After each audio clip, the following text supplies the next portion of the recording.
صاحب الشفاعة وعلى آله وأصحابه ومن تبع رشده أما بعد. Hadirin, ada ibu-ibu juga ya, wal hadirat,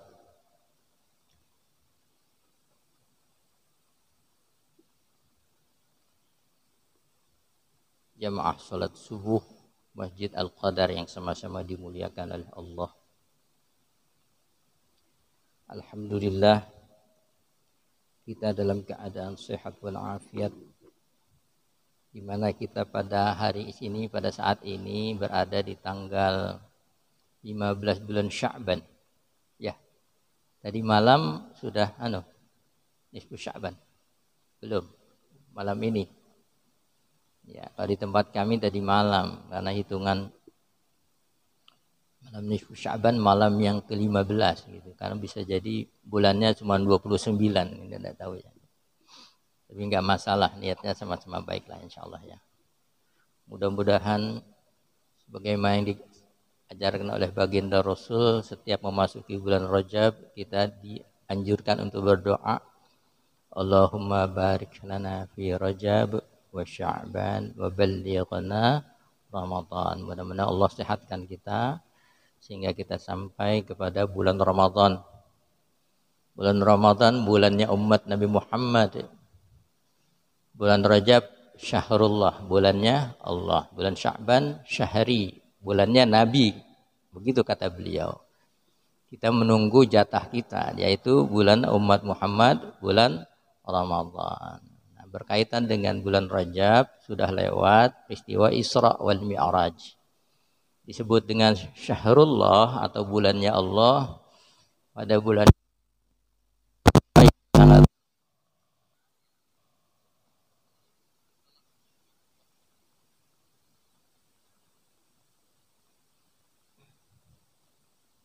hasil penelitian ilmiah dengan teknologi yang paling canggih seperti sekarang ini, misalnya saja orang sudah bisa dengan pesawat supersonik itu lebih daripada 2 kali kecepatan suara.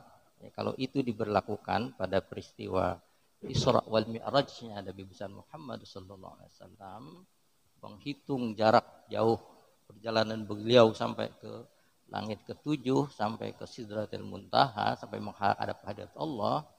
Kalau dihitung dengan cara ilmu pengetahuan manusia, saat ini baginda Rasul itu belum sampai kembali ke bumi. Hitung dari kecepatan yang sudah dimiliki oleh manusia sekarang. Belum sampai nih. Beliau ini masih di perjalanan. Kalau secara logika. Sekarang pertanyaannya begini, itu Isra Mi'raj itu mukjizat atau bukan? Mukjizat apa bukan? Salah satu syarat mukjizat itu disaksikan oleh manusia.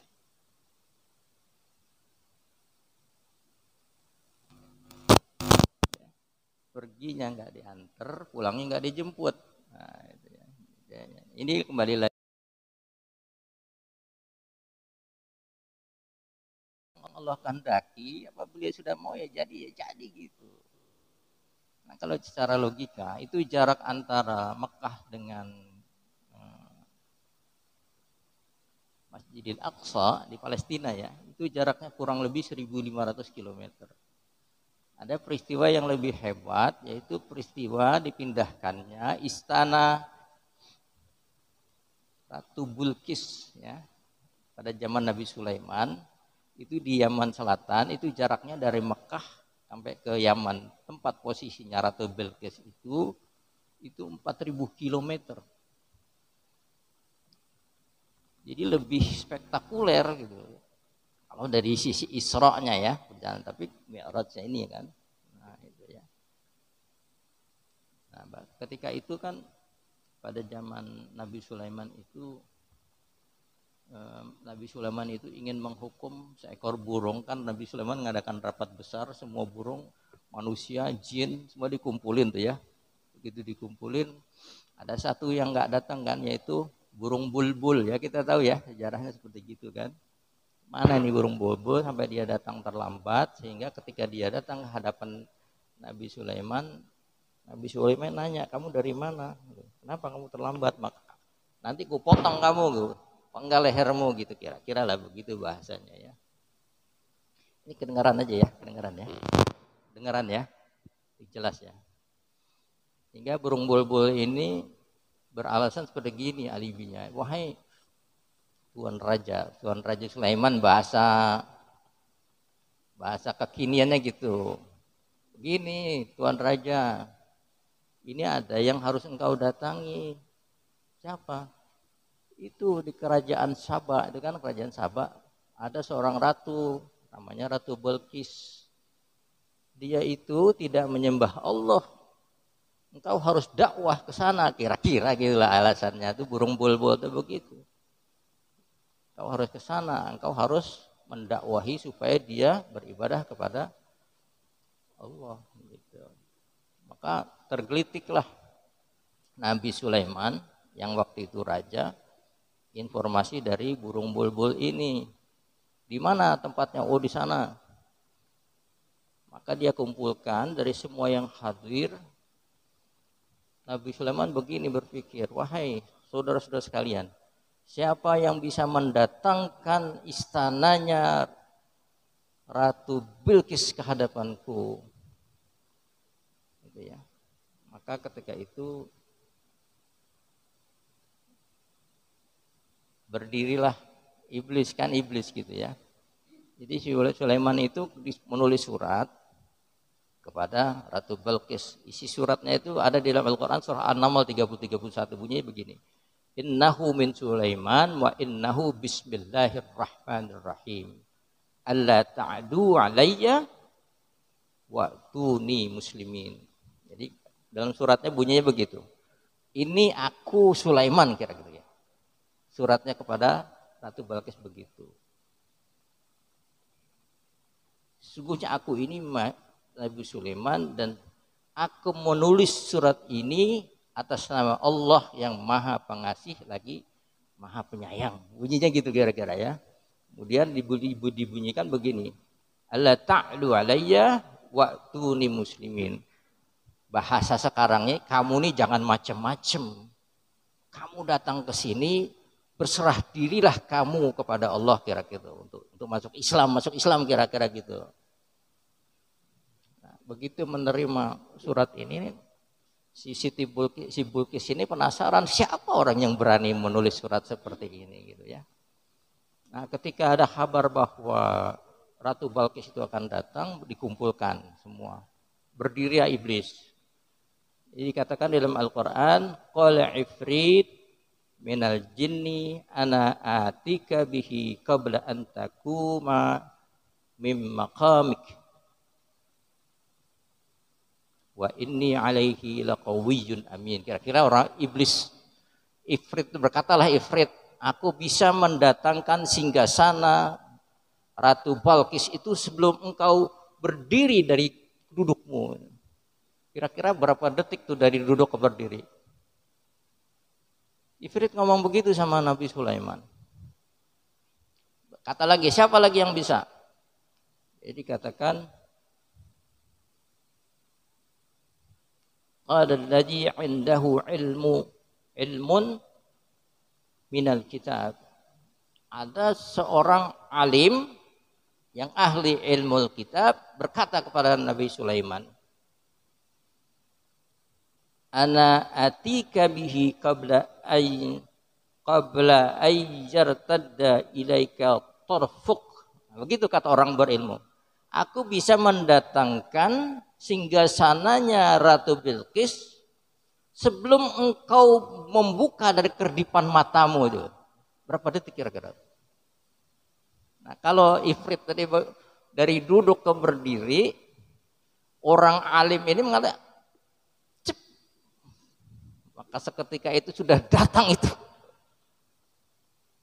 Nah, istimewa kan? Kalau bicara soal keistimewaan Rasul, ada juga yang spektakuler, itu Nabi Sulaiman. Nah, seketika itu datang. Nah, ini sekedar sekedar pengantar bahwa ujian kita sebagai umat itu terhadap keimanan yang ada dalam hati kita itu menjadi penting. seberapa jauh keyakinan kita bahwa Isra Mi'raj itu memang betul-betul terjadi. Karena secara logika manusia itu nggak bisa diterima. Ini dari penelitian terakhir tadi, kalau ngikutin logika manusia bisa berjalan sekian cepat. Saat ini Rasulullah tuh masih di jalan, belum nyampe balik ke Mekah. Yang para jamaah ketahui, apa sebetulnya maksud Allah itu memperjalankan baginda Rasul ke hadratnya dengan peristiwa Isra dan Mi'raj. Apa tujuannya? Kayak apa? Isra Mi'raj tujuannya untuk apa? Dapat hadiah oleh perintah sholat gitu ya. Ya. Nah, jadi secara umumnya kita itu memang itu juga berdasarkan sejarah. Kita memperingati Isra dan Mi'raj selama ini untuk menghiburnya baginda Rasul, di mana ketika itu baginda Rasul ditinggalkan oleh dua orang tulang punggung yang selama ini membackup perjuangan dakwahnya, ya kan gitu ya. Yang pertama itu paman beliau, yaitu Abu Thalib, meninggal dunia, gitu ya. Abu Thalib, beliau adalah bangsa pemuka masyarakat di Mekah ketika itu, sangat berwibawa, dipanggil oleh Allah. Padahal baginda Rasul itu merasa aman di dalam perjuangannya karena dibantu oleh pamannya Abu Thalib. Meskipun Abu Thalib ini masih kafir, yang gitu ya, kafir kan? Sampai akhir hayatnya kan kafir beliau. Yang kedua, yaitu istri beliau yang sangat beliau cintai, yaitu Khadijah Kubra. Khadijah yang sangat besar pengaruhnya dengan kedudukan dia sebagai hartawan, orang kaya di Mekah ketika itu. Seluruh hartanya diberikan untuk perjuangan baginda Rasul. Nah, ketika itu beliau meninggal ya. Yang menjadi tulang punggung ini kedua-duanya itu dipanggil oleh Allah. Sehingga peristiwa Isra Mi'raj, jadi para ahli sejarah mengatakan itu dalam rangka menghibur baginda Rasul pada tahun duka cita, kan, Amul Huzn, tahun kesedihan. Jadi dari sisi psikologis mental baginda Rasul dengan wafatnya kedua orang tulang punggung ini itu menjadi goyah. Secara psikologis, wah gimana nih pamanku meninggal, istriku yang menunjang meninggal, kira-kira apa jadinya, kira-kira seperti gitu ya. Itu logika manusia itu seperti itu. Akan tetapi hadirin,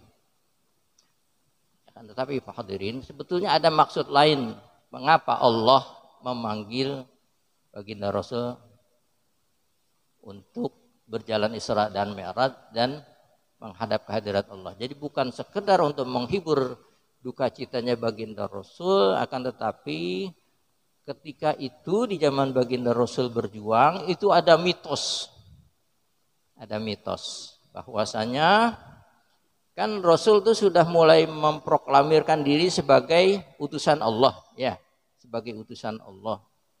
Di sana ada mitos, nggak ada rumusnya orang Arab, orang Quraisy yang bukan keturunan Israel itu jadi nabi. Jadi Rasul itu nggak ada sejarahnya gitu. Nah, ini diungkapkan oleh Allah di surah Al-An'am ayat 156. Antakulu innama unzilal kitabu ala ta'ifataini min qablina. Jadi kami turunkan Al-Quran itu bahwa kitab itu hanya selama ini dianggap oleh orang-orang Quraisy yang diprovokasi oleh orang-orang Yahudi dan Nasrani bahwa kitab suci yang dari Tuhan itu hanya diturunkan oleh dua golongan, ta'ifataini min qablina. Jadi orang Yahudi dan Nasrani, Nabi atau Rasul itu hanya turun dari dua kelompok kami, yaitu Yahudi dan Nasrani gitu loh. Nah, jadi dipanggilnya baginda Rasul melalui peristiwa Isra dan Mi'raj untuk menjawab itu sebetulnya. diprovokasi sedemikian rupa, dakwah baginda Rasul yang memproklamirkan diri sebagai nabi, sebagai rasul, pengen dijegal kira-kira gitu. Kira-kira gitu ya. Nah, sehingga di situ diinformasikan banyak dalam kaitan urusan peribadatan itu orang-orang Quraisy itu berkonsultasi dengan rahib-rahib Yahudi dan Nasrani. Tetapi ketika pemuka masyarakat Quraisy itu berkonsultasi kepada mereka, akhirnya disesatkan. Ya, paham ya? Nah, ini dalam bahasa agamanya disebut dengan zukhrufal qawli ghurura. Jadi perkataan yang kedengerannya cantik, manis, tapi tujuannya untuk menipu. Kan banyak sekarang ini diprovokasi, dipromosikan, beli barang ini bagus, begitu dibeli harganya mahal, ternyata kualitasnya rendah atau dusta. Begitu memang nasibnya Nabi dan Rasul. Wa kadzalika ja'alna likulli nabiyyin, dan kami jadikan kepada setiap nabi-nabi itu, kadzalika ja'alna likulli nabiyyin aduwan, musuh-musuh untuk mereka para nabi. Yang terdiri dari aduwan minal jinni wal ins, terdiri dari jin dan manusia. Zukhrufal qawli ghurura, dia mengatakan sesuatu yang indah-indah tapi tujuannya untuk menipu. Sekarang ada nggak gitu? Yang baik dikriminalisasi, dikatakan buruk, yang buruk dikatakan baik gitu ya. Jadi sekarang rakyat ini bingung gitu. Ya. Kira-kira gitu. Itu betulnya tujuan baginda Rasul dipanggil kepada hadirat Allah para presiden. Salah satu tujuannya untuk itu, untuk menjawab mitos yang berkembang di kalangan kafir Quraisy ketika itu, masyarakat Quraisy ketika itu, bahwa kalau Allah berkehendak bukan cuma dari Bani Israel saja, yaitu keturunan dari garis Nabi Ibrahim kepada Nabi Ishak, ya kan? Ishak turunannya Yakub, seterusnya sampai Nabi Isa, itu satu garis keturunan, dan itu lokusnya, tempatnya itu Palestina dan sekitarnya. Nggak ada yang di Mekah. Nah, orang-orang Nasrani dan Yahudi ingin menutupi kebenaran sejarah bahwa Nabiullah Ibrahim punya anak bukan cuma Ishak, tapi ada Ismail.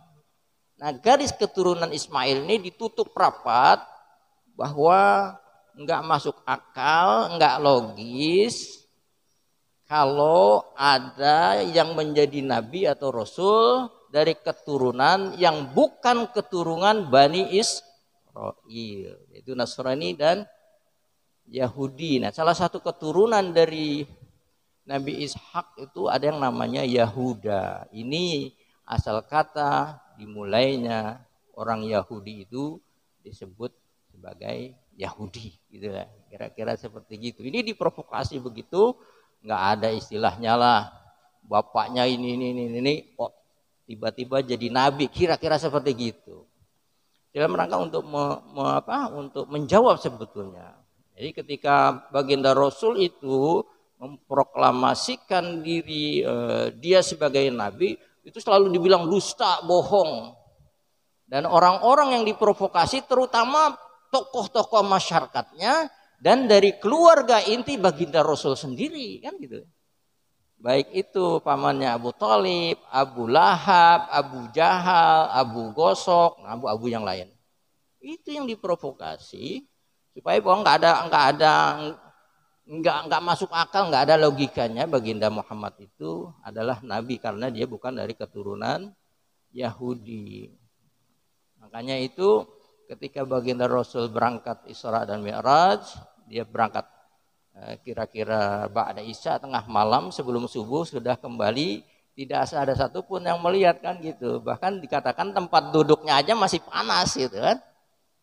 Nah, untuk menguji itu orang-orang kafir Quraisy yang diprovokasi oleh Yahudi dan Nasrani tadi dikatakan ya Rasul, ya Muhammad, kalau emang engkau betul tunjukin itu berapa pintu Masjidil Aqsa. Jadi orang-orang yang pernah datang ke Palestina itu didatangkan untuk dijadikan tim ahli, kira-kira gitu ya. Kalau di pengadilan sekarang tuh ada istilah apa itu, pendapat ahli gitu, yang sudah pernah datang ke sana, berapa jumlah. Kemudian ada juga hal-hal yang harus dijawab yang hanya bisa diketahui oleh orang yang betul-betul Nabi dan Rasul. Yang bukan Nabi dan Rasul nggak akan bisa menjawab pertanyaan itu. Ya. Salah satu pertanyaannya itu, kalau Nabi pasti tahu apa yang dimakan pertama kali oleh seorang penghuni surga. Nah, itu ditanya tuh. Nah, kalau nabi-nabi sebelumnya sudah ada. Kalau Rasul Muhammad mengaku Rasul, dia harus bisa jawab itu. Tanya. Kemudian bagaimana ciri fisik Ibrahim? Bagaimana ciri fisik Nabi Musa? Bagaimana ciri fisik karakternya Nabi Musa? Dan semuanya itu dengan lugas, dengan cerdas, dengan tegas dijawab oleh Nabi Muhammad sallallahu alaihi wasallam. Nah, nanti Ibu dan Bapak sekalian silakan dibuka ya, dicari ya. Apa yang pertama kali dimakan oleh para ahli surga. Nah, ini dijawab semua oleh baginda Rasul. Ternyata yang makanan pertama yang dimakan oleh ahli surga itu adalah hatinya ikan paus. Jadi dijelaskan dalam sebuah hadis seperti itu. Kenapa jadi hatinya ikan paus itu jadi makanan pertama? Karena bermaksud bahwa menunjukkan kehidupan kita ini begitu melelahkan, terkuras energi semua kita, lahir batin, fisik, pikiran kita terkuras untuk menghadapi kehidupan yang berat dan fana ini.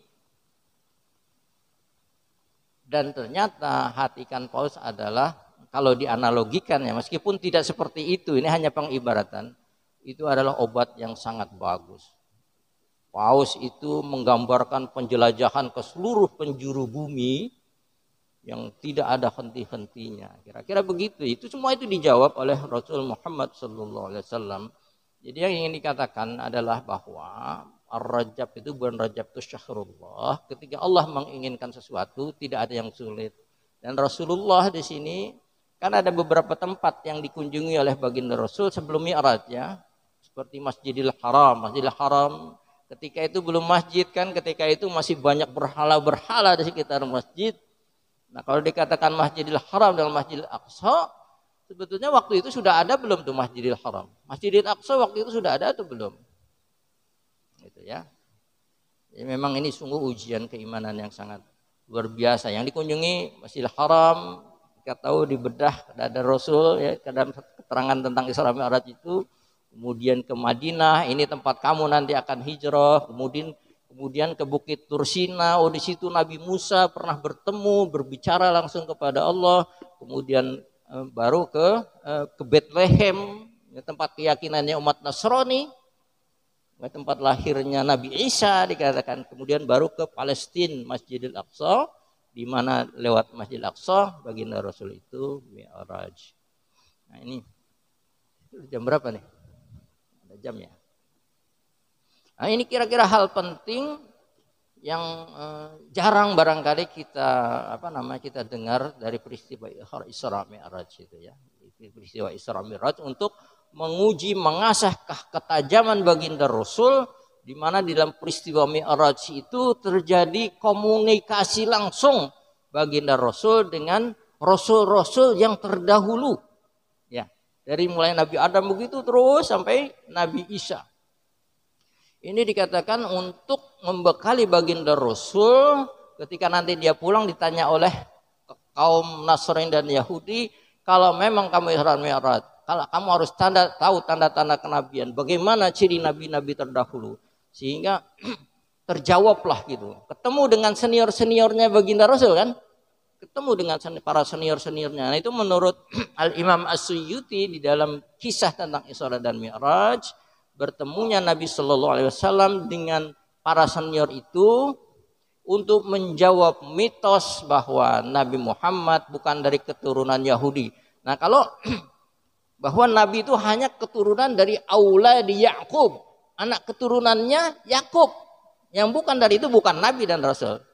Nah, Muhammad kan bukan dari garis keturunan Nabi Yakub, ya. Jadi dianggap itu sebagai bukan keturunan Israel. Nah, ini pengertian Israel ini di sini sebetulnya bukan negara Israel, bukan ya. Negara Israel kan baru hanya pertengahan tahun 60-an itu dikasih kemerdekaan oleh kerajaan Inggris yang ketika itu menjajah di sana, ya. Jadi padahal selain daripada Nabi Yakub, Ibrahim itu punya putra lain yang bernama Ismail. Nah, ini kata kuncinya adalah bahwa Nabi Muhammad itu melalui Nabi Allah Ismail itu disembunyikan oleh Allah untuk menjadi satria piningit, sehingga akhirnya garis keturunan Nabi Yakub sampai ke Nabi Isa yang umatnya itu banyak yang ingkar, nanti dituntaskan melalui ajaran paripurna dari baginda Muhammad Sallallahu Alaihi Wasallam. Ini diabdikan oleh Allah dalam Al-Quran. Bagaimana Ibrahim ketika itu berkata, Rabbana inni askantu min dzurriyyati biwadin ghairi dzi zar'in 'inda baitikal muharram. Nah, itu kira-kira keluhannya Nabi Ibrahim ketika diperintahkan untuk membawa Ismail putranya itu dari Palestina ke Mekah. Mekah tempat yang gersang, kering, kerontang. Asal katanya Bakkah. Bakkah itu tempat bukit ratapan. Enggak ada apa-apa ditinggalkan. Jadi Ibrahim berdoa, ya Tuhan kami Rabbana, sesungguhnya aku telah menempatkan sebahagian dari keturunanku, yaitu Siti Hajar, ya. Siti Hajar dengan Ismail itu di lembah yang tidak ada tanam-tanaman di dekat rumahmu yang dihormati. Jadi inda baitikal muharram. Nah, itu ya. Nah, kalau ibu dan bapak itu membaca di dalam kitab perawi, kitab Maulid Barzanji. Ini suka dibaca, ya. Ya paling kalau lahiran anak, ya. Di situ ada kata-kata yang berbunyi gini, wa'adnanu bila raibin 'inda dzabil ulumin nasabiyah. Dan tidak diragukan lagi menurut orang-orang yang memiliki ilmu keturunan atau nasab itu, yaitu dari keturunan Adnan, ya, wa'adnanu ila dzabihi Ismail nisbatuhu wa muntama. Nasab dari keturunan Nabi Ismail ketemunya pada garis keturunan Syekh Adnan sampai ke atas dihitung-hitung sampai ke ila dzabihi Ismail, pada Nabi Ismail yang ketika itu Nabi Ismail itu disembelih. Jadi artinya gini, kalau dari sebelah sini mungkin hanya Ishak, tidak, nah di sini sampai Ismail ini stop gitu. Begitu anak keturunan sampai ke Adnan, itu menurut ahli nasab, ahli sejarah yang bisa mengatakan turun temurun itu sampai di garisnya Syekh Adnan, ini keturunan Nabi Ismail. Ya, Nabi Ismail kan adalah anaknya Nabi Ibrahim, bapaknya juga orang Yahudi. Nah, kalau dilihat dari sini, berarti Nabi Allah Muhammad SAW juga adalah keturunan Israel, kira-kira begitulah. Nah, ini yang menjadikan bahwa peristiwa Isra dan Mi'raj itu, khususnya Mi'raj, selain peristiwa ruhani yang di situ ada peristiwa diturunkan perintah salat, ya, tapi ada pelajaran intelektual bagi Nabi, bahwa dengan bertemunya Nabi Muhammad dengan para nabi dan rasul untuk menyamakan visi dan misi para nabi. Nggak berbeda gitu, karakternya sama, dia bisa digambarkan semua, dan itu caranya Allah menyampaikan ilmu kenabian kepada baginda Rasul melalui peristiwa Mi'raj. Di situ terjadi dialog dengan Nabi dan Rasul begitu, dan ini kalau menurut ahli nasab tadi itu sanadnya itu mu'tabar tuh, bener, bagus, sahih, meyakinkan, kira-kira gitu. Wa anjalna ilaikal kitaba bil haqq musaddiqal lima baina yadayhi, dan kami menurunkan kitab Al-Quran kepadamu wahai Muhammad dengan membawa kebenaran yang membenarkan kitab-kitab yang diturunkan sebelumnya. Jadi Nabi Muhammad itu menjadi Rasul, menjadi Nabi dan Rasul, mendapatkan kitab tidak ujuk-ujuk, tapi jelas sanadnya, turunannya, sebagaimana kitab yang diberikan oleh Allah kepada nabi-nabi yang terdahulu. Ya, apa ada lagi di dalam sebuah ayat di dalam Al-Quran dikatakan bahwa ternyata rumah Allah yang pertama yang dibangun adalah Ka'bah. Inna awwala baiti wudi'a lin-nasi bi Bakkah. Jadi rumah yang pertama kali dibangun oleh Allah di bumi ini adalah Mekah. Ini yang diberkahi oleh Allah. Ini yang menjadi pegangan bagi orang-orang pengikut baginda Rasul, bahwa ternyata memang ajaran baginda Rasul ini betul murni. Bahkan Palestina dengan Masjidil Aqsa-nya itu dibangun sesudah Allah proklamasikan rumah Allah yang pertama dibangun adalah di Mekah, di mana baginda Rasul diutus menjadi Nabi Muhammad, menjadi Nabi atau Rasul. Jadi saya kira itu untuk memberikan wawasan kepada kita semua. Ternyata Isra dan Mi'raj bukan sekedar menerima perintah sholat, bukan sekedar menghibur Rasul itu di dalam posisi kesedihan ditinggalkan oleh kedua orang tulang punggung, tapi untuk menjawab provokasi dari Yahudi dan Nasrani yang menurut mereka tidak ada juntrungannya Muhammad yang keturunan Quraisy itu menjadi Rasul gitu, karena turunan Rasul hanya dari kedua yang mereka anggap yaitu Nasrani dan Yahudi. Ya. Para jemaah sekalian, ini mudah-mudahan bisa menambah wawasan kita sekalian bahwa betapa hebatnya, betapa spektakulernya, betapa luar biasanya itu perjalanan baginda Rasul di dalam peristiwa Isra dan Mi'raj itu untuk mendapatkan dirinya kepada Allah. Mari kita sama-sama berupaya untuk merebut, menggapai Allah. Jangan dilepaskan. Jadi kata dalam sebuah dikatakan man wajadallah wajada kulla syai'. Barang siapa yang mendapatkan Allah, mendapatkan ridha Allah, mendapatkan petunjuk Allah, sesungguhnya dia sudah mendapatkan segala-galanya. Nah, kalau kita melalui apa itu? Melalui sholat. Karena sholat itu adalah mi'rajul mukminin, mi'rajnya orang-orang yang beriman. Faman faqadallah faqada kulla syai'. Barang siapa yang putus lepas dari ridha Allah, maka pada hakikatnya dia sudah kehilangan segala-galanya.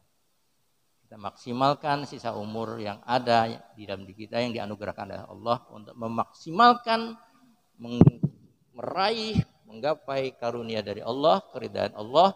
Dan jangan mulai sekarang janganlah coba-coba berbuat sesuatu yang bertentangan dengan kehendak Allah. Kita ikuti karena akhir zaman ini udah susah. Sholat aja kita udah susah rapat sekarang. Ya, diuji nih antara logika kita dengan dalil nakli dengan dalil akli itu diuji. Mudah-mudahan cepat berlalulah, kita bersangka baik saja. Ya, hadanallahu iyyakum ajma'in. Assalamualaikum warahmatullahi wabarakatuh.